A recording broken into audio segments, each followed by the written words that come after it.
आज सकाळे रूम रे बापा आसी खाई बसिथिले। सकाळे समस्ते बापा पाखरे खाइबा पई बसिले। एटा सकाळर नुह बरं गाधुआ बेला लंच टाइम टा। बापा सेतेबेले ऑफिस रु आसिथिले। से काहा किछि आगो भलिया कहिलेनी, चुपचाप जाई डाइनिंग टेबल ऊपर बसी गले। समस्ते तांको पचारले जे आज ठीक ठाक अछंती तो, किंतु से किछि उत्तर देलेनी। तांको पुओ बहुत पचारला पर से कहले हूं हूं एंती मारिले।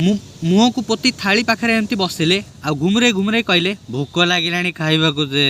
स्त्री तांको पई खाइबा को बाडिले।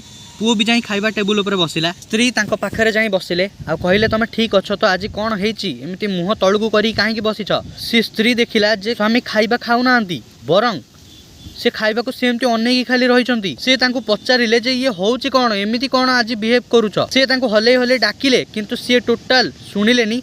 आउ सी खाइबा को सांगे सांगे पार्टी रे खाइबा को चेष्टा कले। आ सांगे सांगे तांको मुह को से भात भितर पुरे देले। आ पार्टी रे चाटी चाटी से भात को खाइले, किंतु हाथ टिके भी पार्टी रे पुरेलेनी। से कहले ये कोन होउची। से तांको अटकेइबा को चेष्टा कले, किंतु सी तांको स्त्री को धक्का मारी तळे पकेइ देले।